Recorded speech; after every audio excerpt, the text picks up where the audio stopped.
Voilà. Shalom à tous. Ok, donc nous sommes aujourd'hui le 18 du mois d'août. Je sais pas la date du calendrier juif, je sais pas regarder. Enfin bref, qu'importe. Et aujourd'hui, eh bien, nous enregistrons le message qui aurait dû être donné ce Shabbat, malheureusement, pour des raisons de santé, tout simplement. Eh bien, je n'ai pas pu le donner hier. J'étais astreint à un grand repos. Et je bénis le Seigneur pour ces temps de repos par lesquels je suis obligé de passer, parce que ça me permet aussi de passer beaucoup plus de temps avec le Seigneur que je ne l'ai fait, que je ne le fais d'habitude. Je passe maximum de temps avec le Seigneur, mais là, je suis astreint, je suis obligé à en faire plus. Oui, ne soyez pas peur, ce qui tombe, c'est une petite manette qui m'encombrait les mains, et donc elle est tombée, voilà. Elle est tombée. Vous êtes un peu avec nous dans le quotidien. Bien, aujourd'hui, j'ai un message qui m'a été inspiré par le Seigneur sur une question extrêmement importante. Et le titre, c'est « Qu'est-ce que judaïser ?» Mais ce sera plutôt « Qu'est-ce que ce n'est pas qu'est-ce que c'est de ne pas judaïser ?» tout en étant finalement en contact avec le monde juif, et le Tanakh et la Brit Hadasha, qui est un livre profondément juif. Si vous avez pris la peine d'écouter le message que j'ai donné avant-hier, c'est ça? Ou hier, je ne sais plus, non, avant-hier. S'il n'y a pas plus juif que ce contexte merveilleux de Yochanan Amadbil, fils de Lévite, fils de sacrificateur, fils du Merco, de la famille Cohen, et qui quitte le sacerdoce du temple finalement pour introduire quelque chose de nouveau au travers d'un mikvé, et bien sûr c'est Yeshua qui apparaît et qui intervient. Alors c'est assez hallucinant parce que autant comme une tradition antisémite de l'Église depuis des siècles, et aussi une tradition antisémite qui renforce aussi l'ignorance parmi les chrétiens concernant tout ce qui relève du monde juif, y compris du monde juif dans la Brit Hadasha, dans le Nouveau Testament. Eh bien, il y a toutes sortes d'extrêmes aujourd'hui. Il y a ceux qui parlent sans même réfléchir, comme ça, qui vous jettent en pleine figure, vous judaïsez, sans savoir même de quoi ils parlent en réalité. Et puis vous avez ceux qui, n'est-ce pas, vont dans le sens inverse et rejettent finalement le monde chrétien, comme si l'Église et Israël étaient deux choses qui ne peuvent absolument pas avoir quelque chose à voir ensemble. Alors que ça fait partie du travail de Dieu lui-même sur la terre.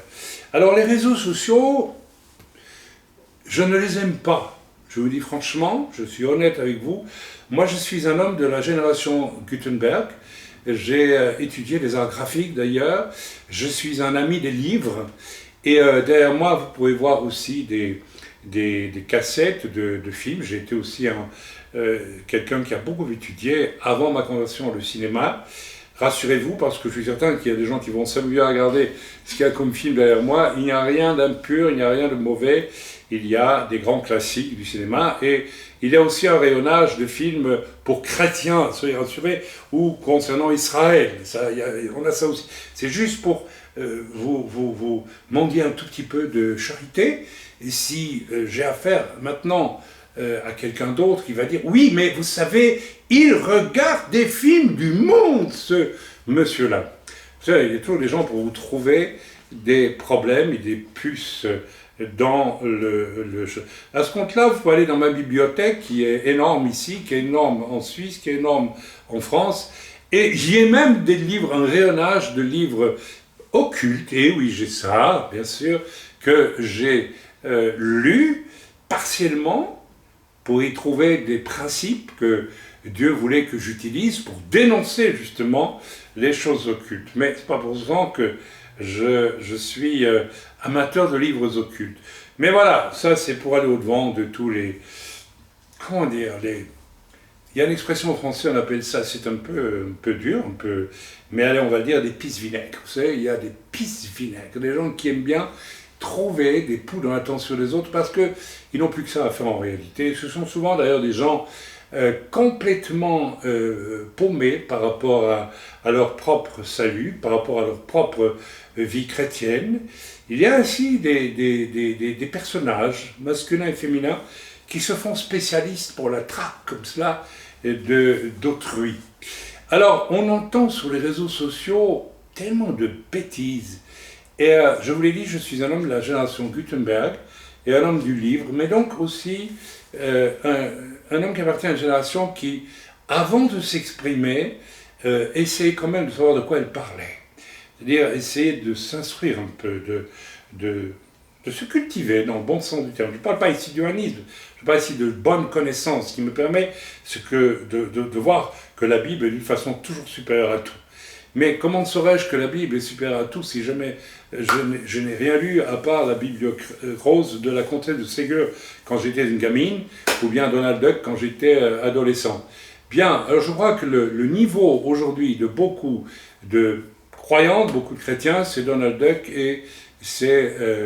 voilà, si au moins on pouvait passer déjà au Petit Prince de Saint-Exupéry, on serait déjà sur un livre extrêmement intéressant parce qu'il n'y a pas plus christique, il n'y a pas plus annonce de Christ que ce personnage du Petit Prince qui est un enfant et qui donne sa vie, qui accepte de mourir finalement pour quelque chose de bien. Alors évidemment, on se rend bien compte que Saint-Exupéry est allé chercher dans la Bible, dans le modèle de Yeshua, le modèle de son Petit Prince. C'est pour ça que lorsque je lis le Petit Prince, je suis toujours extrêmement touché. Bien, alors, à part le Petit Prince, qu'est-ce que vous avez lu? Je ne sais pas. Mais en tout cas, moins les gens ont de connaissances, plus ils s'expriment à la va comme je te pose pour dire n'importe quoi.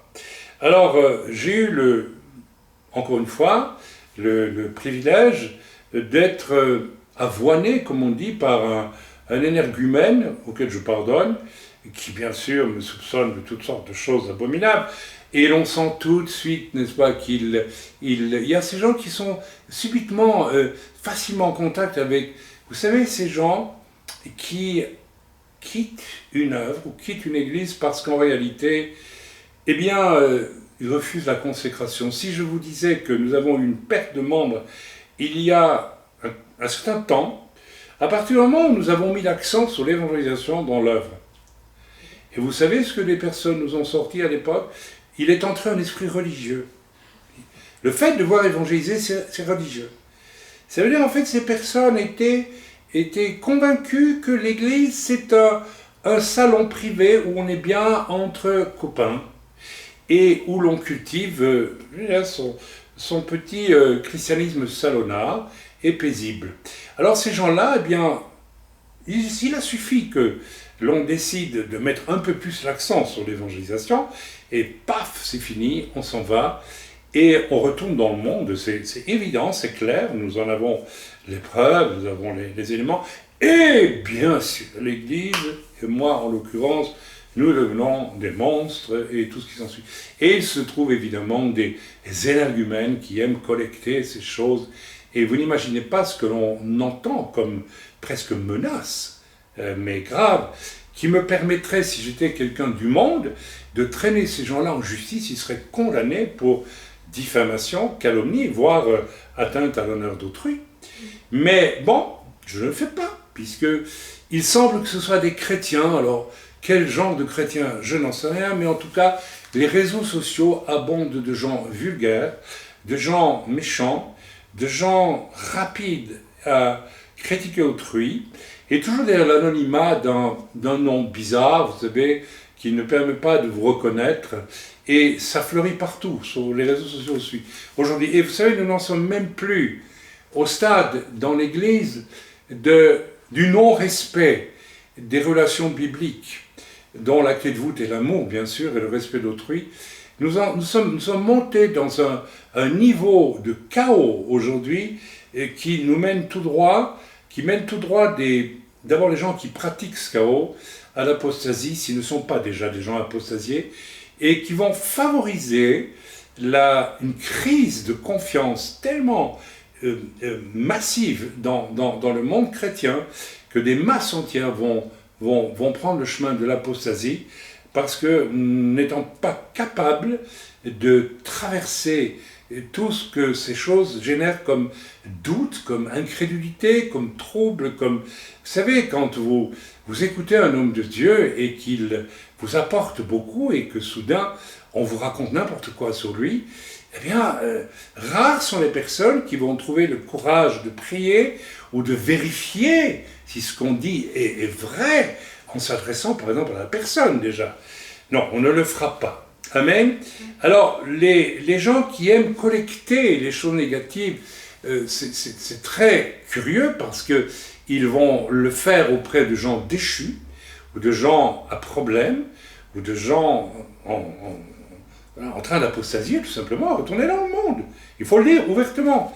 Mais ils ne vont jamais prendre la peine de s'adresser à l'Église que ces gens-là critiquent pour demander « Dites-moi, ces gens qui disent ça et ça de vous, qui étaient-ils au sein de votre assemblée ?» Parce que toute une œuvre pourrait témoigner aussi et dire « Ah, écoutez, c'était tel et tel genre de personne. » Et ce n'est pas seulement un serviteur de Dieu ou quelques anciens qui pourraient vous parler dans ce cas-là, mais toute une œuvre. Mais ça, on ne le fera jamais. Bref, on passe et on va droit vers le message. Parce qu'on entend si facilement cette expression « Oh, il judaïse ». Alors c'est vrai qu'il y a un danger évident de judaïser, mais il y a aussi une richesse et un appel qui peut être donné à certains pour évangéliser parmi les Juifs. Et vous allez voir qu'à partir de ce moment-là, vous êtes obligé de prendre sur vous les attributs du judaïsme. Oui, et je vais expliquer tout cela. Si vous voulez être crédible, car si vous voulez vous rendre dans une synagogue, comme ça m'a été demandé, et je vous donne un témoignage tantôt, je ne peux pas y aller avec une croix, n'est-ce pas, à mon revers, je ne peux pas y aller autrement qu'avavec un talit, une kippa, les téphilines, et tout ce qui s'ensuit, enfin c'est à peu près tout en réalité. Comment voulez-vous que je fasse autrement ? Et donc, si je montre ça tout cru comme cela à des gens, ils vont dire « Oh, il y a Chaim qui judaïse ». Parfois je rigole, je dis « Mais enfin, j'ai pas besoin de judaïser parce que je suis juif ». Alors, ça aussi, je vais l'expliquer. Je vais donner mon témoignage parce que il y a aussi tellement de bêtises, mais crasses, mes amis, bêtises crasses, autour de la question du témoignage de certaines personnes. Et mon témoignage à ce propos n'est rien d'autre que le témoignage d'une personne que Dieu destinait à témoigner parmi les Juifs.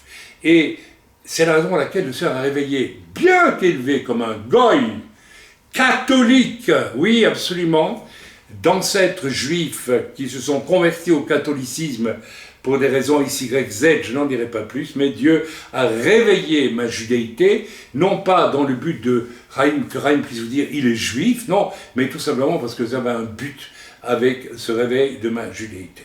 Alors avant d'imaginer n'importe quoi, je vous parlais aussi de mon nom, Chaim Goel, parce que ce que je n'ai pas entendu avec cela, je vais vous expliquer d'où ça vient et comment c'est venu et pourquoi c'est là. Amen, tout ça a une raison. Alors déjà, d'entrée de jeu, j'ai commencé un petit peu à, on dirait, faire tomber les poussières de la commode, n'est-ce pas, pour essayer d'y voir plus clair. Alors, qu'est-ce que c'est que judaïser, ou plutôt, qu'est-ce que ce n'est pas judaïser?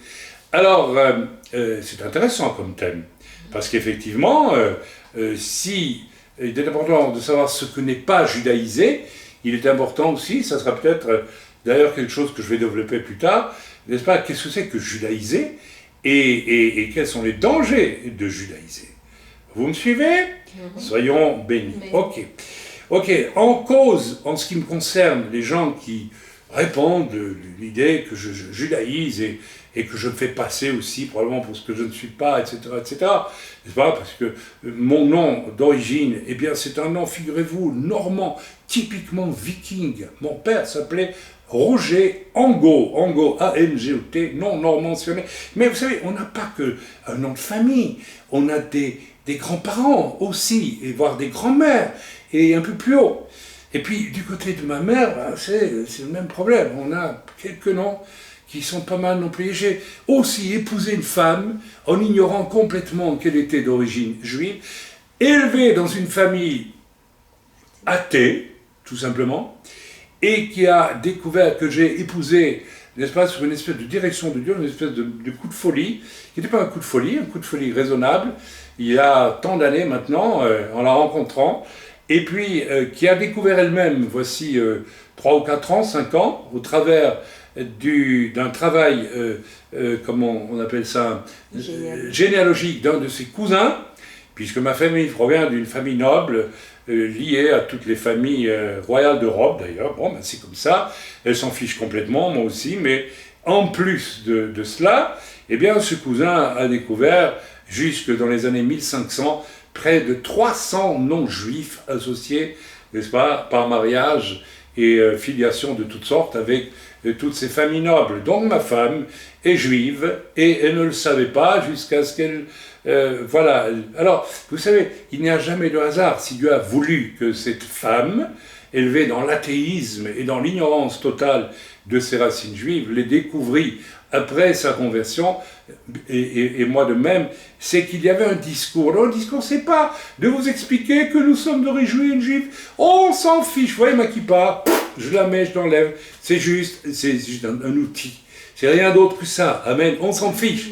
Mais c'est quelque chose qui participe du plan de Dieu dans les vies. Et ça, il faut peut-être faire attention avant d'y toucher. Alors, certains me reprochent, d'abord Shabbat. Alors, on va y venir à Shabbat.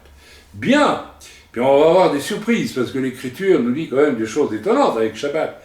Ça va déranger pas mal de chrétiens. Et ceci dit, dès le départ, en parlant de Shabbat, écoutez, les amis chrétiens, qu'est-ce que nous faisons, qu'est-ce que vous faites quand vous vous réunissez le dimanche, que vous ne faites rien, normalement, n'est-ce pas?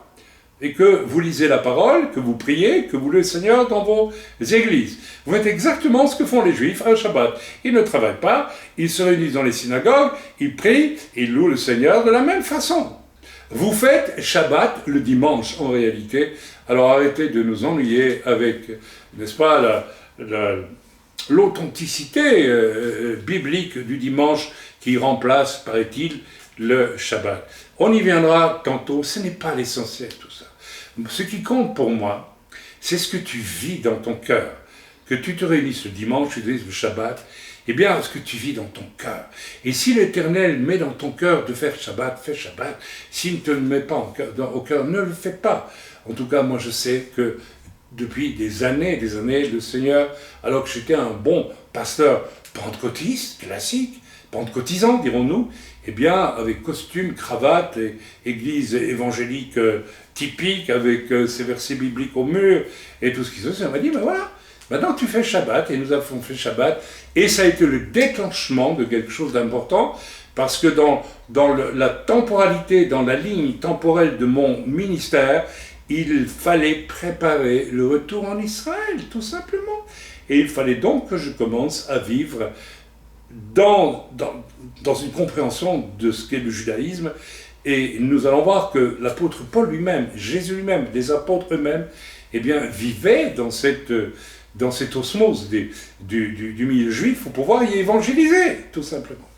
Alors on me reproche, Shabbat, on me reproche quelquefois de publier, n'est-ce pas, des chiots de rabbins, chiots que je trie sur le volet, et que je publie toujours. Pourquoi? Parce que ils ont trait à des éléments eschatologiques qui nous concernent en tant qu'humains sur toute la terre, que nous soyons juifs, que nous soyons chrétiens. Et ces gens travaillent sur les prophètes, sur les prophéties, et quelquefois, eh bien, leurs enseignements, alors attention, je vais dire une chose terrible, oh là, pardonnez-moi, recoupent parfaitement l'eschatologie chrétienne. Alors pourquoi est-ce que je n'ajouterai pas cet enseignement-là qui vient recouper, confirmer l'eschatologie de la Bible, et que les chrétiens eux-mêmes, lorsqu'ils sont un petit peu éclairés en tout cas, n'est-ce pas, comprennent. Ok, j'ai publié, il me semble, je ne sais plus quand, n'est-ce pas, des cours très intéressants sur le couple, mais parce que tout simplement le couple, nous n'avons pas attendu que Jésus vienne sur la terre pour avoir des couples. Je vous signale que le premier couple a été créé dans le jardin d'Éden et que les lois du couple étaient déjà inscrites dans Bereshit dès le départ.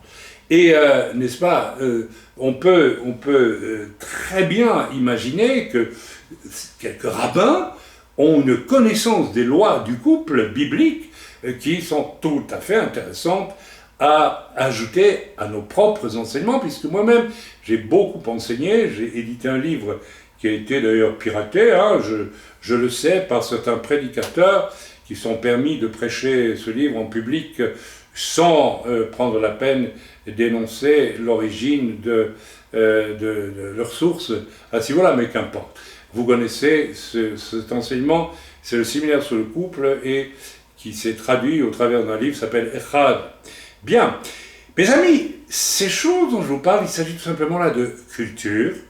Et lorsque, n'est-ce pas, culture, et c'est logique, n'est-ce pas, pour un chrétien, sauf à être, n'est-ce pas, un personnage obtus, eh bien, il est normal de s'enrichir, puisque le Seigneur nous demande, surtout si le Seigneur nous demande de nous diriger vers un temps où nous allons, comme nous le faisons nous ici, depuis des années maintenant, essayer d'amener, n'est-ce pas, à la compréhension du Mashiach, nos amis juifs. Mes amis, si vous avez écouté le message de Yohanan Amadbil, que j'ai enregistré avant-hier, vous aurez compris que jamais ce message n'a été prêché par aucun pasteur évangélique.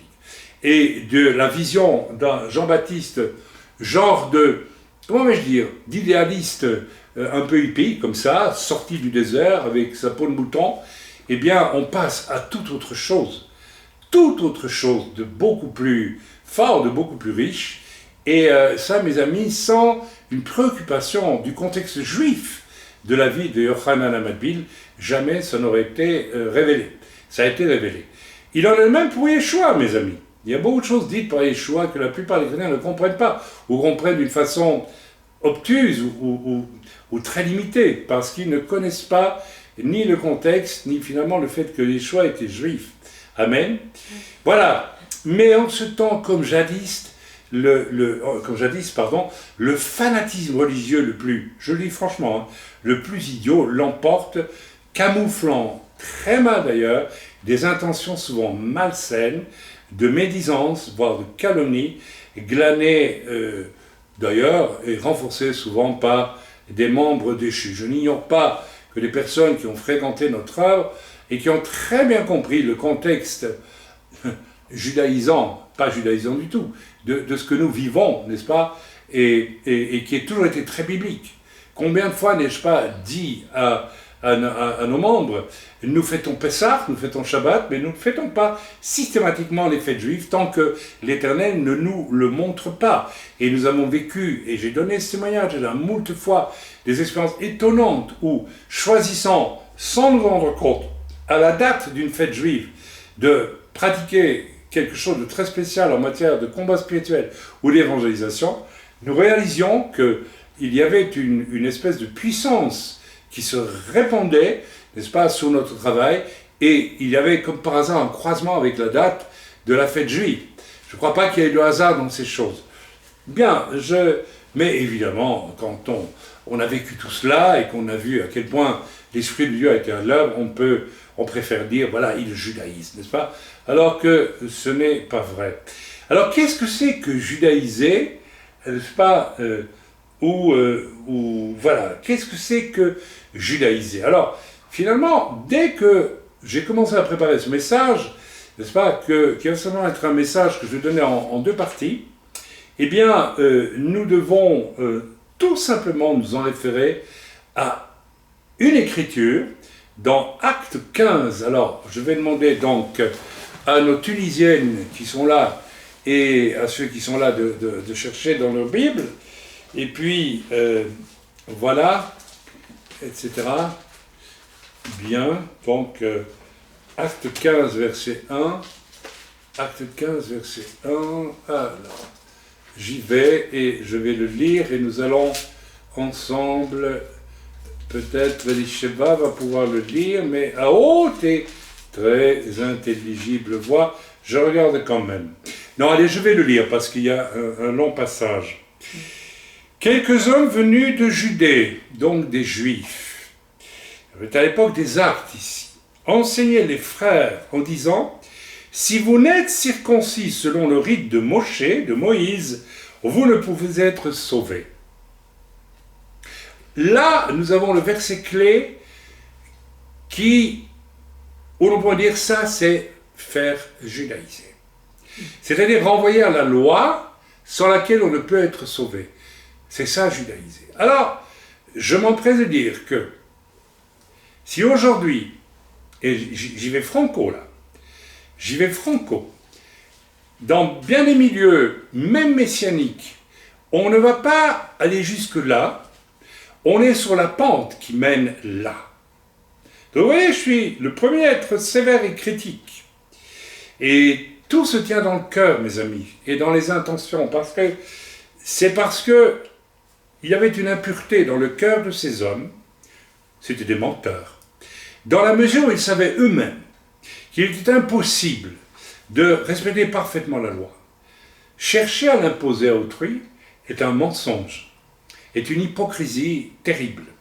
Et l'associer au fait du salut, qu'ils ont obtenu gratuitement en Yeshua Mashiach, ça devient une double hypocrisie. Ça devient très très grave. Ça ne peut s'expliquer, mes amis, que pour une seule raison. Ces gens-là essayent de prendre la place du Seigneur pour obtenir une place de pouvoir sur les âmes auxquelles ils enseignent ces choses. Mais mes amis, est-ce que vous m'avez suivi dans ce que je viens de vous dire? Amen. C'est extrêmement grave. Mais mes amis, ce problème, ce syndrome du besoin de pouvoir de l'homme qui veut prendre la place de Dieu quelque part, il est répandu partout. J'écoutais hier un message d'un homme de Dieu connu, très connu même, qui est mort, et qui a longuement parlé, peut-être quelques semaines avant de mourir, sur cette problématique de passer du statut d'homme de Dieu que tout le monde suit parce qu'il y a des prodiges, des signes, des miracles, au statut d'homme de Dieu qui a un cœur de père et qui s'efface devant Dieu et les hommes pour amener les autres à s'approcher d'eux-mêmes proches du seul qui nous sauve, du seul qui nous sanctifie, du seul qui nous conduit, du seul à qui nous appartenons, c'est à dire le Seigneur. Et puis Yeshua bien sûr, et le Père. Et j'ai écouté cet homme, et malheureusement j'ai connu cet homme, et j'ai dû admettre pendant qu'il prêchait que tout ce qu'il disait, il ne le pratiquait pas. En réalité, ce syndrome du contrôle et de la domination en lieu et place de la liberté que Dieu nous accorde, de libérer les gens pour qu'ils avancent vers le Seigneur, plutôt que, même inconsciemment, vouloir les utiliser par rapport à nos projets et par rapport à nos ambitions, est quelque chose de très fort dans le cœur de l'homme. Donc, judaïser, c'est, n'est-ce pas, faire ce que faisaient ces hommes. Je répète, quelques hommes venus de Judée ont enseigné les frères en disant, si vous n'êtes circoncis selon le rite de Moshe, vous ne pouvez être sauvés. La suite, on la connaît. Cela va générer un conflit entre ceux qui, eux, sont au service du Seigneur et ne cherchent aucun intérêt humain dans le service du Seigneur. Paul, Barnabas, les autres, les frères à Jérusalem, et ça va engendrer le premier concile, celui de Jérusalem, qui va finalement, n'est-ce pas, avec beaucoup de bon sens et beaucoup de générosité pour tous, dire, nous n'allons quand même pas imposer aux goïms, nous qui sommes juifs, de respecter toute la loi, alors que nous-mêmes, nous ne sommes jamais arrivés à la respecter complètement. C'est Paul qui parle, c'est Pierre, c'est les frères, c'est Jacques à Jérusalem, le frère du Seigneur. Ces gens-là sont honnêtes. Ils sont en position d'humilité par rapport à la vérité, tout simplement. Et ils ne vont donc imposer aux goïms que quelques petites choses, s'abstenir des animaux étouffés à cause du sang qui est dans l'animal étouffé, puis parce que c'est cruel, s'abstenir du sang, et s'abstenir des idoles et de l'impudicité, et de la débauche, de l'impudicité. Voilà. Ok. D'ailleurs, c'est très intéressant parce qu'on trouve là-dedans le sang, et le sang, on ne va pas en parler ce soir, mais on peut en parler longuement. On a effleuré un peu le sujet il y a quelque temps. Le sang, c'est l'âme, c'est la vie, donc on ne touche pas à ça, puisque lorsqu'on tue quelqu'un, c'est son sang qu'on répand sur le sol, et c'est la vie qui disparaît. Lorsque Yeshua va se donner pour mourir, eh bien, c'est jusqu'à la dernière goutte de son sang qui va être extirpée, qui va sortir de son corps. Et ensuite, nous avons l'impudicité, l'impureté sexuelle, et nous avons l'idolâtrie. Et comme je l'enseigne, ce sont les deux portes d'entrée majeures pour finalement nous ficeler et pour nous faire de nous des esclaves de Satan. Je ne rentre pas plus dans les détails. Bien, donc, judaïser, mes amis, voilà ce que c'est que judaïser. C'est vouloir amener les autres, n'est-ce pas, à dire, vous ne pourrez pas être sauvés sans respecter toute la loi. Alors, je répète, je ne sais pas s'il y a, c'est possible que ça existe, il y a des gens qui prêchent là aujourd'hui, mais d'une façon très subtile, il y a du monde pour conduire les gens sur ce chemin, et j'y viendrai une autre fois, ou peut-être dans la foulée de ce message. Donc, voilà, faire judaïser ou judaïser revient à cela, c'est imposer, par exemple, la circoncision, les mitzvot, les commandements, comme nécessaires pour le salut, ce qui est faux. Et malheureusement, je sais que ça se pratique.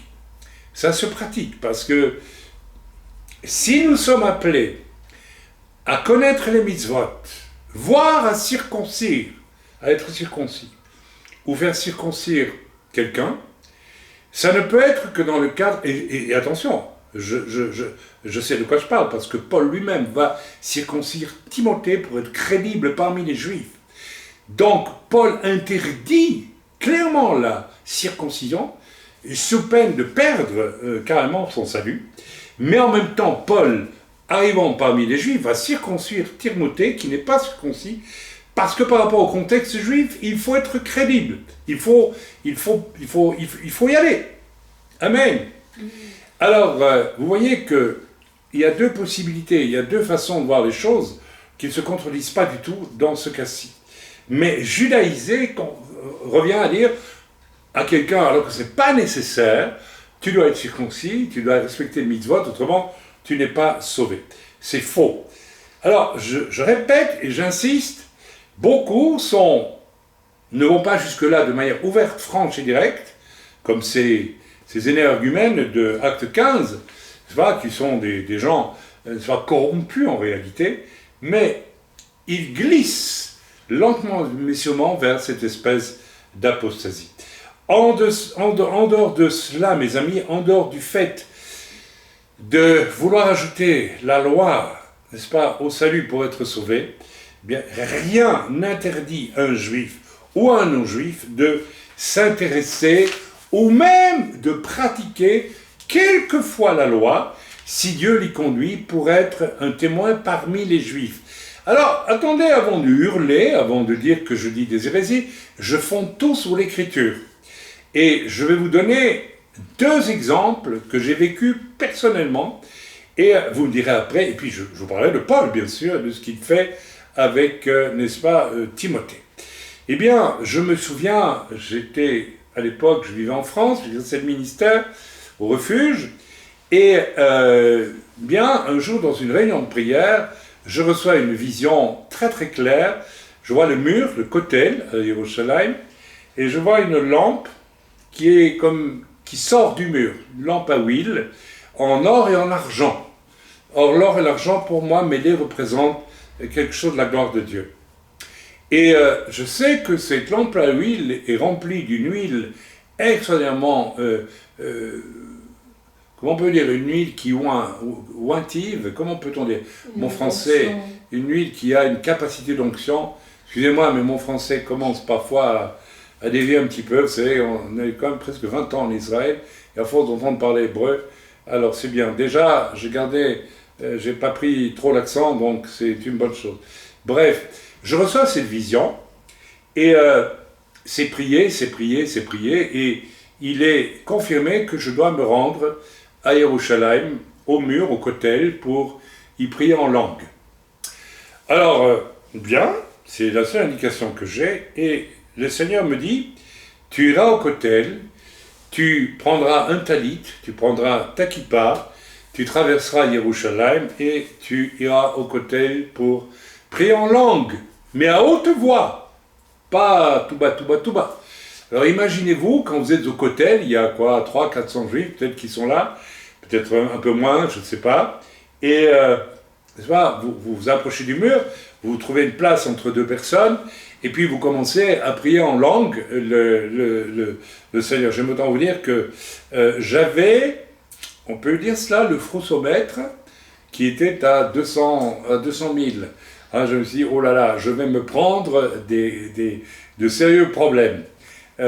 Oui, j'ai eu peur. Je me suis dit, mais qu'est-ce qui va m'arriver? Parce que, vous savez, dans ces cas-là, Dieu ne vous dit pas ce qui va arriver. Donc, vous dites, qu'est-ce qui va m'arriver? Peut-être que, je ne sais pas, je ne sais pas ce qui va m'arriver. En tout cas, ça risque d'être fâcheux, puisqu'on ne sait pas ce qui va arriver. Or, ce qui est arrivé est extraordinaire. Et donc, je me rends en Israël, pour d'autres choses d'ailleurs. À l'époque, nous n'étions pas encore israéliens. Et je pense même que c'était, il me semble, autour de Pessah, d'ailleurs. C'est assez extraordinaire parce que je traverse la vieille ville de Jérusalem, et, enfin, j'arrive le premier jour, et je regarde la météo, le ciel était gris, de chez gris, et il pleuvait, et c'est vraiment pas bien. Et je vais voir au Kotel, évidemment, il n'y avait personne. Alors j'ai dit à l'Éternel, tu vois, Seigneur, un peu comme Don Camillo, pardonnez-moi l'expression, je ne peux pas y aller, là, il n'y a pas assez de monde, c'est pas possible. Oui, quand on, oui, je vous témoigne des choses telles qu'elles sont vécues. Voilà, ce serait un mensonge de dire que tout est toujours aussi simple que cela, c'est pas vrai. Deuxième jour, même chose, il faisait gris, il faisait triste, il pleuvait, pleuvinait, oh là là. Donc, plus les jours passent, plus je me disais assez lâchement, eh bien, c'est bien, je vais sans doute pas y aller. Mon billet d'avion retour est pour d'ici 2-3 jours, donc, eh bien, ça va bien se passer. Et évidemment, l'avant-dernier jour, qu'est-ce qui se passe? Je me lève le matin, un ciel bleu, mais alors un beau ciel bleu. Et je me dis, ça y est, maintenant il faut que j'y aille, j'y vais, et je me rends dans la vieille ville. Il n'y avait personne, je me demande, c'est pas Pessah d'ailleurs, j'ai eu des doutes, et à un moment donné, un juif sort de sa maison, il court derrière moi, il me dit, viens à la maison, viens, allez-moi pour le... Je ne sais plus s'il me dit, viens pour le Seder. Je n'en sais rien, vous voulez m'inviter pour le Seder. Est-ce qu'il a pensé... attention, je vais faire hurler là, que j'étais peut-être Élie, parce que les Juifs attendent Élie. Hein. Donc il va passer quelqu'un dans la rue ce jour-là, il peut penser, c'est Élie, on va l'inviter. Alors, bon, je ne suis pas Élie, bien sûr, vous l'avez compris, mais ça va encore faire jaser, ça va être sûr, ça va faire jaser. Mais c'est l'expérience qu'on vit avec le Seigneur, je suis désolé, c'est comme ça. Et je dis, non, j'ai pas le temps, je dois aller au Kotel. Et je vais au Kotel, et là, le Kotel était rempli, il y avait du monde qui priait. Alors, je ne sais pas si c'était vraiment Pessah ou pas, j'en sais rien, je ne sais plus. Et là, je me faufile entre deux personnes, et là, le Seigneur me dit, est-ce que tu n'as pas honte d'avoir peur de venir me louer en langue ici, alors que tes ancêtres et mes yeux montent le long du mur, et j'arrive sur, mentalement en tout cas, sur l'esplanade, non pas des mosquées, mais du temple, du mont du temple, et que ça me dit, et tes ancêtres m'ont servi sur ce lieu, et toi, tu as honte de venir me louer ici. Alors là, je me suis déchaîné, et j'ai commencé à louer le Seigneur en langue, mais alors là, d'une façon inouïe, à prier en langue, et instantanément, alors vous savez, ça c'est extraordinaire, c'est des choses qu'on n'oublie jamais, les deux petits vieux, il y avait à ma gauche, je suis assez grand, je mesure 1m88 à peu près à l'époque, et donc, oui, je me suis tassé, hein, vous avez compris. Et donc, les deux petits vieux à côté de moi étaient rigolos, parce qu'ils avaient des casquettes typiques de juifs askénazes, polonais ou je sais pas quoi, et ils étaient petits, très petits. Et à peine je commençais à parler en langue, je ne sais pas dans quelle langue je parlais, j'ai vu ces deux hommes tomber à terre en hurlant, n'est-ce pas, et en pleurant, leur nez coulait, et hurler, j'ai compris qu'ils demandaient dans leur langue à eux, qui était non pas de l'hébreu d'ailleurs, pardon pour leurs péchés. C'est comme si j'avais révélé des choses inavouables à ces hommes. Alors, j'étais en train de louer le Seigneur en langue et parler en langue, et ces hommes avaient compris et étaient interpellés directement par ce qui s'était passé là. Alors mes amis, immédiatement, parce que ces hommes criaient, hein, c'était vraiment la repentance avec l'âme au sol, à genoux, complètement effondrée. Et du coup, j'ai vu les juifs orthodoxes qui étaient alertés par ces cris et par tout ce qui se passait là, venir vers moi, et le Seigneur m'a dit, maintenant tu t'en vas tout de suite. Tu t'en vas tout de suite parce qu'autrement, voilà, bien, tu as fini ton travail, et si tu restes un peu plus, peut-être par vanité stupide, tu vas avoir des tas de problèmes, donc tu t'en vas, tu as fait ton boulot. Et je suis donc parti. Alors vous le croyez ou vous ne le croyez pas, vous ne croyez pas que c'est une œuvre du Seigneur, mais peut-être même qu'en priant en langue, j'ai parlé de Yeshua, tout simplement, je ne sais plus. Mais en tout cas, ces deux juifs d'origine visiblement ashkénaze, polonaise ou allemande ou tchèque ou je ne sais pas trop quoi, eh bien, n'est-ce pas, se sont effondrés au sol dans la repentance, et peut-être même qu'ils ont intérieurement accepté Yeshua, peut-être même qu'ils ont confessé, je ne sais pas, je n'ai pas pu savoir. Alors, pour faire cela, mes amis, moi j'y ai vu une puissante œuvre du Seigneur, et que le Seigneur m'a fait venir de France, prendre l'avion, résider pendant plusieurs jours à Jérusalem, rien que pour cette chose-là. Je suis familier avec ce genre d'expédition, j'en ai vécu beaucoup comme ça, et je crois et je bénis le Seigneur parce qu'évidemment ce genre d'expédition n'est pas du tout encadrable par une logique cartésienne, humaniste, francophone. C'est pas rentable de prendre l'avion pour aller juste faire ça au côté. Dieu aurait pu envoyer un ange pour faire le travail, etc., ou quelqu'un sur place. C'est pas logique. Évidemment, c'est pas logique.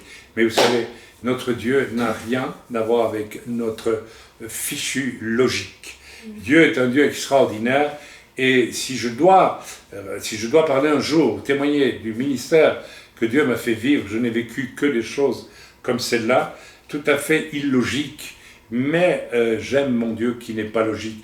De la même façon qu'une femme casse et répande une fortune en parfum sous la tête de Yeshua, ce n'était pas logique du tout. Mais voilà, comme le Seigneur le dit, elle l'a fait pour ma sépulture. Eh bien, moi, j'ai pris l'avion, et j'ai mis un talit, et j'ai mis une kippa, parce qu'il fallait que je les mette, pas autrement. Et j'ai été pris en langue, et loué le Seigneur, et deux petits bonshommes sont effondrés au sol, et se sont repentis. Je ne sais pas ce qui s'est passé après. Mes amis, une autre expérience, si vous permettez que je vous en raconte une autre. Récemment, j'étais dans un... Alors, je n'ai jamais cherché de moi-même à aller vers les attributs du judaïsme orthodoxe. J'ai toujours attendu que Dieu les amène à moi, parce que quand il les amène à moi, ça veut dire que ça va me servir.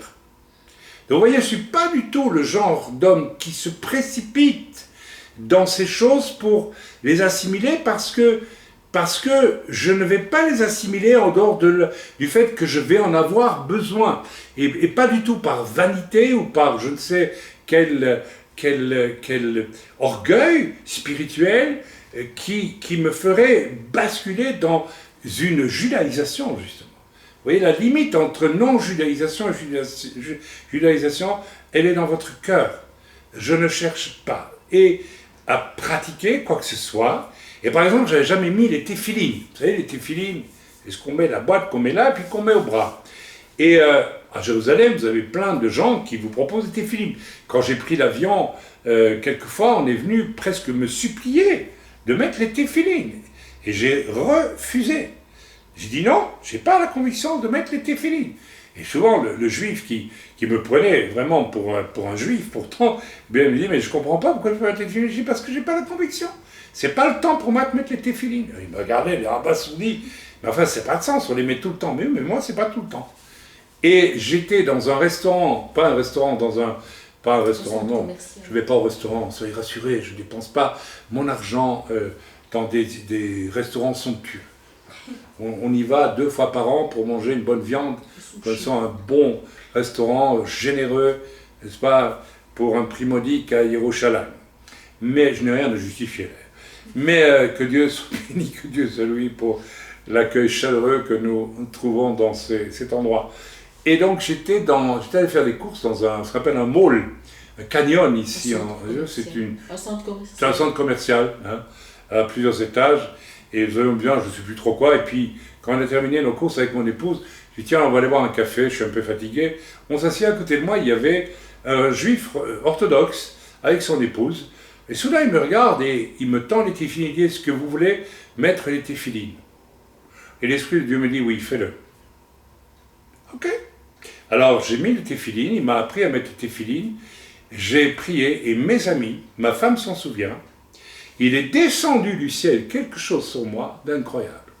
Une approbation de Dieu, à tel point que le rabbin qui était là, ou le juif orthodoxe, je ne sais pas s'il était rabbin d'ailleurs, et son épouse étaient troublés parce qu'ils ont vu sur moi que se passait quelque chose qui venait de Dieu.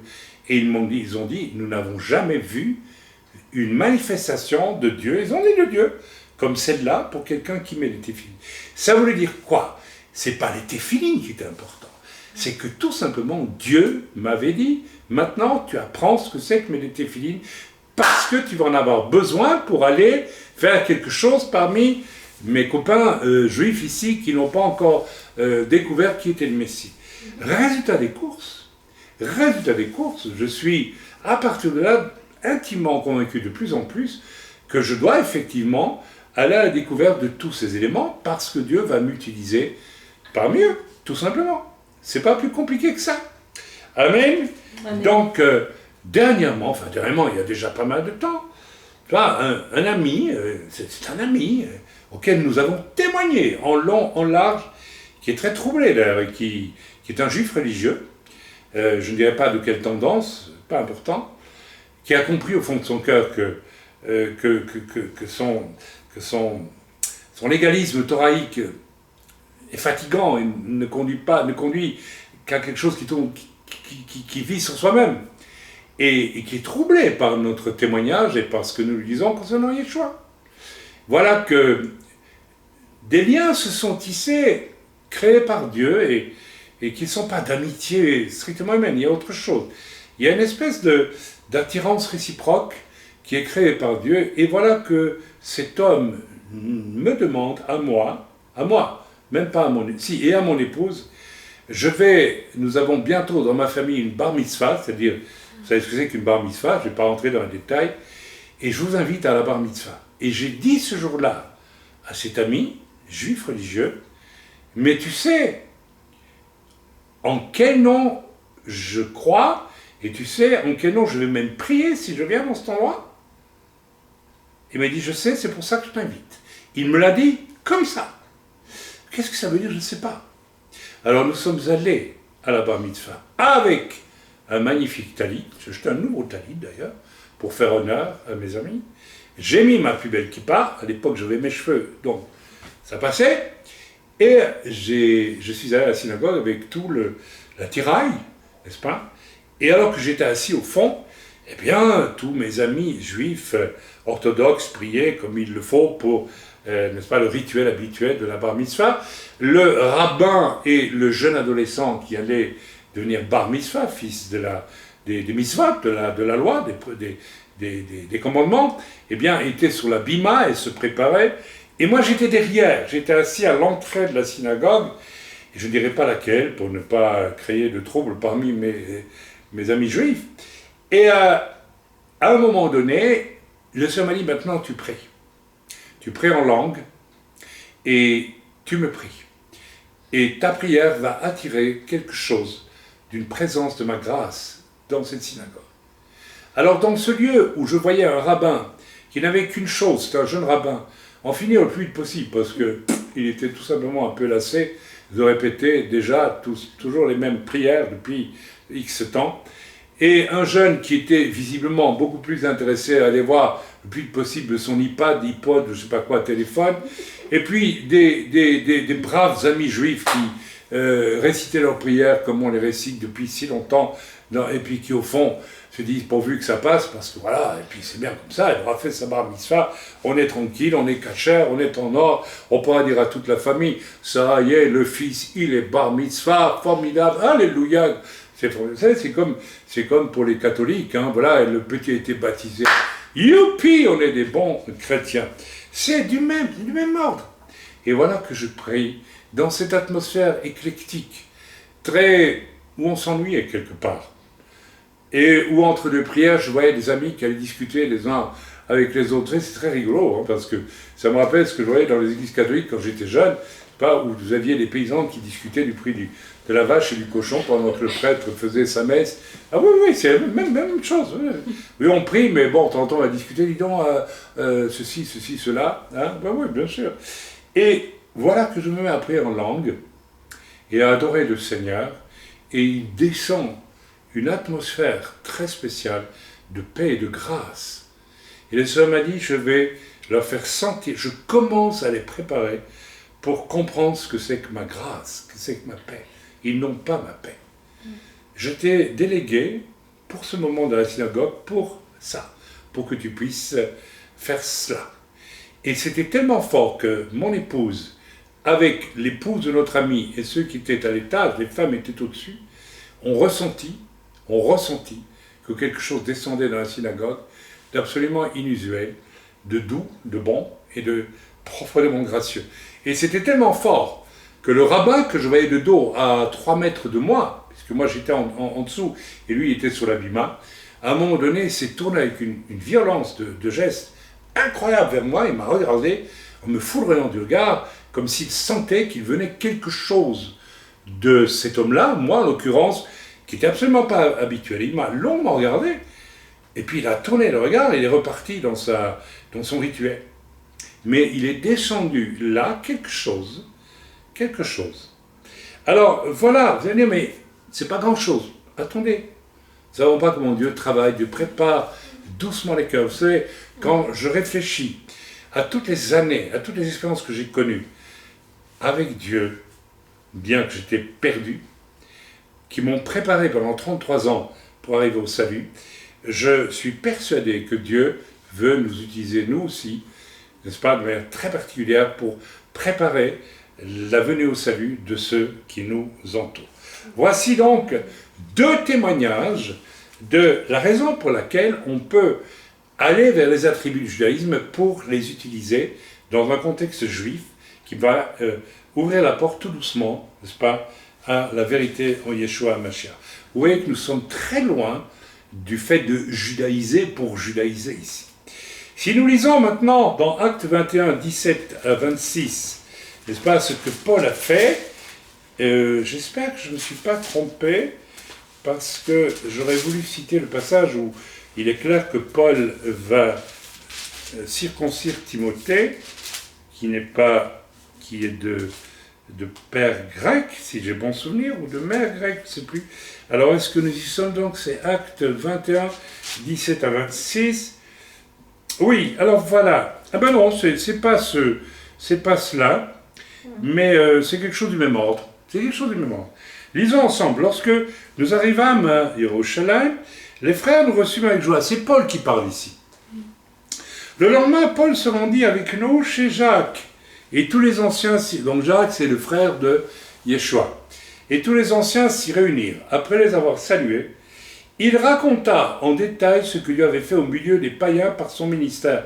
Quand ils l'eurent entendu, ils glorifièrent Dieu. Puis ils lui dirent, alors ouais, ils glorifient Dieu de voir ce que Paul a fait parmi les païens. Donc c'est très clair. Et tout est très clair dans l'esprit des gens de Jérusalem, pas par rapport aux païens qu'il ne faut pas faire judaïser. C'est très clair. Amen. Puisque Dieu se glorifie de toute façon sans qu'ils judaïsent. Ok, dans le mauvais sens, je parle de judaïser ici. Et ils lui disent, tu vois frère, combien des milliers de juifs ont cru, et tous sont zélés pour la loi. C'est intéressant quand même. Des milliers de juifs ont cru, mais ils sont tous zélés pour la loi. Ça veut dire que ces gens-là n'ont pas décidé, du jour au lendemain, c'est fini la loi. Vous savez pourquoi? Parce qu'ils étaient parmi des gens qui étaient toujours en train d'être soumis rien qu'à la loi et rien qu'à la loi. Donc ils étaient zélés pour la loi, tout en témoignant que Yeshua est le Messie, de manière à pouvoir amener d'autres qui sont zélés pour la loi, mais qui n'ont pas la révélation du Messie Yeshua, les amener à la révélation du Messie Yeshua. Est-ce que vous me suivez ou vous ne me suivez pas? Nous sommes très loin ici de cette espèce de césure que réclame le christianisme par rapport au monde juif. Amen. Et qui est le drame du monde chrétien, en réalité. Un des drames du monde chrétien. Il y en a d'autres. Ok, on y viendra au cours de ce cours. Or, ils ont appris que tu enseignes. Alors ça, c'est très intéressant. Tu vois, frère, combien des milliers de juifs ont cru, et tous sont zélés pour la loi. Donc c'est les juifs qui ont cru. Or, ils ont appris que tu enseignes à tous les juifs qui sont parmi les païens à renoncer à Moshe. Ils ont appris que toi, Paul, tu enseignes, c'est pas vrai bien sûr, mais on leur a dit que tu enseignes à renoncer à Moïse, leur disant de ne pas circoncire les enfants et de ne pas se conformer aux coutumes. Que faire donc? Donc, les Juifs qui ont cru en Yeshua ne sont pas d'accord avec ce que l'on prétend être l'enseignement de Paul. On est bien d'accord. Ils sont zélés pour la loi. Que faire donc? Sans aucun doute, la multitude se rassemblera, car on saura que tu es venu. C'est pourquoi fais ce que nous allons te dire. Mes amis, il s'agit ici de Juifs qui ont cru, qui vont faire du trouble, éventuellement.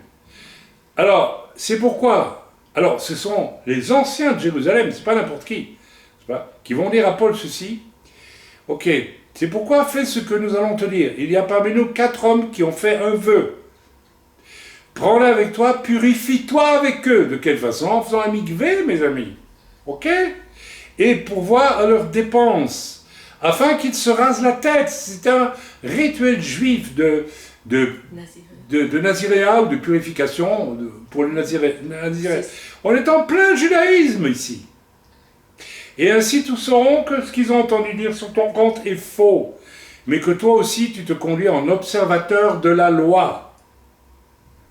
Ok, à l'égard des païens qui ont cru, nous avons décidé et nous leur avons écrit qu'ils doivent s'abstenir des viandes sacrifiées aux idoles, du sang, des animaux étouffés et de la débauche.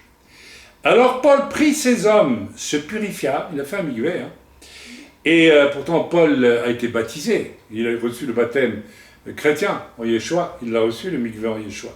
Mais voilà qu'il va repratiquer un mikvé juif. Voilà, ça fait réfléchir, Eh bien, tant mieux, que ça vous secoue un tout petit peu. Eh bien, etc. Le lendemain, alors Paul prit ces hommes, se purifia et entra le lendemain dans le temple avec eux pour annoncer à quel jour la purification serait accomplie et l'offrande présentée pour chacun d'eux. En plus, il rentre dans le temple, dans le temple. Le temple tremble, c'est un joli peuplier. Le temple, et il annonce, alors, si on était présent aujourd'hui, on dirait, là, Paul, il a judaïsé. Il a judaïsé à fond. Il a judaïsé, mais tout à fait. C'est pas possible. Comment il peut être l'apôtre Paul, qui enseigne longuement et profondément bien des choses à ce niveau-là, allez voir dans l'Épître aux Romains et ailleurs d'ailleurs, etc. Il en dit, allez, des vertes et des pas mûres sur le sujet, et des très mûres aussi. Et c'est pourtant cet homme-là, parce que le contexte le demande, qui va pratiquer du judaïsme. À la fin des 7 jours, les Juifs d'Asie, ayant vu Paul dans le temple, soulevèrent toute la foule et mirent la main sur lui en criant, etc., etc., etc. Donc voilà, il y a un autre passage, bien sûr, qu'on connaît tous, c'est lorsque Paul va circoncire Timothée. Je n'ai pas la référence ici, excusez-moi, j'ai oublié de la prendre. Et parce que, par rapport aux Juifs, pour être crédible lorsqu'il va visiter les Juifs. Pierre et les frères étaient assidus au temple tout en exerçant le ministère de la Nouvelle Alliance. Et la preuve, n'est-ce pas, nous voyons que Pierre et Jacques, si j'ai bon souvenir, montent au temple un jour, et là, ils vont voir ce paralytique qui mendie, et ils vont lui dire, là, ils vont exercer, n'est-ce pas, dans l'esprit de la Nouvelle Alliance, n'est-ce pas, ils vont exercer leur ministère. Je n'ai ni or ni argent, mais ce que j'ai, je te le donne. Lève-toi et marche. Donc ils exercent le ministère de la Nouvelle Alliance, en Yeshua Mashiach, alors qu'ils vont au temple. Donc vous voyez que tout est affaire de contexte. Et voilà. Pour ma part, je n'ai jamais invité qui que ce soit à pratiquer la loi, ni à se faire circoncire. On m'a questionné là-dessus, je dis, si tu n'es pas juif, tu ne te fais pas circoncire. Je dirais même, voilà, que ça peut aller plus loin, même pour un juif, doit-il faire circoncire s'il n'est pas... Bon, en général, un juif est circoncis, donc voilà. Donc voilà, donc Paul, je l'ai dit, pourtant le fera, nous voyons ça, oui, pardon, je l'ai ici en Acte 16, verset 3, tu peux nous le lire si tu l'as trouvé? Oui. Donc il se rendit ensuite à Derbe et à Lystre, et voici il y avait là un disciple nommé Timothée, fils d'une femme juive fidèle et d'un père grec. Les frères de Lystre et d'Icône rendaient de lui un bon témoignage. Paul voulut l'emmener avec lui, et l'ayant pris, il le circoncit à cause des Juifs, qui étaient dans ces lieux-là, car tous savaient que son père était grec. Voilà, Paul qui dit, surtout vous ne faites pas circoncire, parce qu'autrement vous perdez votre salut. Mais Paul, il va circoncire Timothée. Vous voyez que tout est question d'état d'esprit et de cœur. Si c'est nécessaire, oui, on circoncit Timothée, le père grec et de mère juive, à cause des Juifs. Hein, et Timothée n'est pas allé en enfer pour autant, hein, que je sache. Au contraire, c'est devenu un sacré serviteur de Dieu. Mais par contre, si il n'y a pas nécessité, et si tu te fais circoncire, c'est par vanité, c'est par orgueil, et c'est vrai que là, tu vas faire un affront à Dieu, amen, d'une façon très claire. Si tu n'es pas juif en plus, c'est que tu le fais. Donc, voilà. Ok, il n'est pas mauvais d'écouter ce qui est prêché. Il y a un passage, malheureusement, j'ai perdu la référence, j'ai été très très fatigué ces jours-ci, et j'ai perdu la référence, mais il y a un passage d'écriture où Paul lui-même, non c'est Paul, ou c'est Jésus qui dit, ils sont assis, donc les rabbins, dans la chair de Moïse, écoutez-le. Il y a même 2 passages qui parlent de cela, et c'est très intéressant parce que, pourquoi c'est intéressant? Eh bien parce que toutes les personnes qui venaient à Yeshua, qu'ils soient juifs ou non juifs, par après, qu'avaient-ils en main comme livre? Croyez-vous qu'ils avaient une Bible MacArthur comme la mienne, celle que j'ai en main, ou une Bible Louis II? Il n'y avait même pas de Nouveau Testament, mes amis.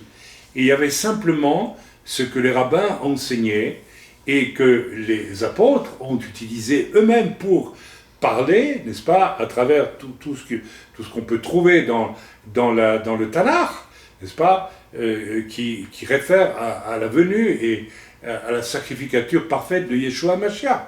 Il n'y avait que cela, il y avait cela, et pas que cela. Et les premiers apôtres, les premiers disciples, pendant longtemps, je ne sais pas en quelle année exactement nous avons obtenu ce qu'on appelle le Nouveau Testament, c'est assez tard quand même. Pour que je fasse une recherche par-dessus, je l'ai su, mais je ne sais plus. Mais en tout cas, voilà, donc cette familiarité avec les enseignements des rabbins était une chose normale parce qu'on ne disposait pas d'autre chose. Donc, il y a un passage de l'Écriture là qui dit « Écoutez-les dans ce qu'ils vous enseignent, mais ne faites pas ce qu'ils font. » Tu donnes la référence? Oui, donc Matthieu 23. Matthieu 23. Verset 1 à 3. Voilà, donc Matthieu 23, verset 1 à 3. Écoutez-les, mais ne faites pas ce qu'ils font, tout simplement. C'est-à-dire, c'est une façon aussi de dire, seule la loi accomplie, Yeshua vous permet d'espérer un jour être parfait, ressembler à Yeshua. Mais vous ne pouvez pas l'être si vous n'avez que la loi, c'est impossible. Donc, mais néanmoins, la loi permet quand même d'être instruit de pas mal de choses. Amen. Alors, j'aimerais peut-être... je vais m'arrêter là pour aujourd'hui, et nous reprendrons demain ce message. J'en ai donné la moitié à peu près, je ne sais pas combien de temps ça a duré. 1 heure, 1 heure et demie à peu près. Et nous aurons la suite de ce message à partir de demain. Je pense que ça en vaut la peine, c'est extrêmement intéressant. Attention parce qu'on va déboucher sur des choses très sérieuses, très graves. Parce qu'au-delà du fait de dénoncer le fait de judaïser, nous allons dénoncer des choses qui concernent l'Église. Où la même maladie existe. La maladie de remplacer finalement le Seigneur lui-même par l'autorité de l'homme. Et il n'y a pas que ces mauvais prédicateurs juifs de Judée, venus de Judée, qui, d'une façon malsaine, quelque part, exerçaient ce genre de, comment je veux dire, de faux ministère. C'est quelque chose qui existe pas mal, croyez-moi, et bien plus profondément inscrit qu'on ne le croit dans les gènes de ce que vit l'Église. Une des preuves de cela, c'est que nous lirons aussi la prière sacerdotale de Yeshua dans l'évangile de Jean, admirable prière, et qui nous accuse, puisqu'elle va, cette prière, nous parler d'être un, comme le Père et le Fils sont un, et qu'il existe quelque chose comme, je sais pas loin de 10 000 dénominations protestantes, évangéliques différentes sur la planète. C'est de cet ordre-là, hein, il me semble avoir lu ce chiffre un jour, qui toutes, quelque part, fonctionnent avec l'idée de « c'est moi le chef, c'est moi qui ai raison, c'est moi qui sais, toi tu sais pas ». Ça veut dire qu'à l'intérieur de tous ces mouvements, il y a peu ou prou toujours quelque part l'autorité de l'homme, et non pas l'autorité du Seigneur qui, lorsque elle est vraiment là, devrait pouvoir nous faire considérer du fond du cœur n'importe quel enfant de Dieu comme un frère, quelle que soit sa dénomination. C'est-à-dire que nous n'attachons pas d'importance à nos différences, pourvu que pour l'essentiel, bien sûr, soit le salut et la seigneurie de Yeshua dans nos vies, nous soyons d'accord. Voilà, on attaquera cela demain, façon de parler, attaquer. J'espère que ça vous a parlé, ce que je viens de dire. En tout cas, nous n'avons pas voulu, n'est-ce pas, dire qu'est-ce que judaïser, mais vous l'avez compris. Nous avons surtout voulu voir qu'est-ce que n'est pas judaïsé. Demain, j'aborderai Romains 9, Romains 9, versets 1 à 12, et nous parlerons aussi de la question du Shabbat. Je donnerai mon témoignage afin de clarifier beaucoup de choses à mon sujet, et la raison pour laquelle, oui, j'ai adopté un nom nouveau. Je donnerai le témoignage de la réception de ce nom nouveau. Chaim Goel, c'est un nom nouveau. Peut-être ai-je eu tort de l'utiliser, mais je n'irai pas en enfer pour autant, puisqu'il s'agit d'un nom nouveau qui nous est promis dans l'Apocalypse à ceux qui sont des vainqueurs, et que ce nom nouveau reflète une identité dans le service du Seigneur. Bien, donc tout cela, je vais l'énoncer demain, parce que ça fait partie d'un package complet qui justifie, qui explique pourquoi, eh bien, n'est-ce pas, je ne judaïse pas, mais je vais à la rencontre des éléments d'une judéité qui a concerné mes ancêtres, de manière très claire, mais là n'est pas la question importante pour moi, mais qui est importante à découvrir pour aller vers ceux qui sont mes frères de sang, et dont je souhaite qu'ils deviennent mes frères de sang par le sang de Yeshua, un Mashiach. Voilà, soyez bénis dans le nom de Jésus, on reprendra ce cours demain. Amen.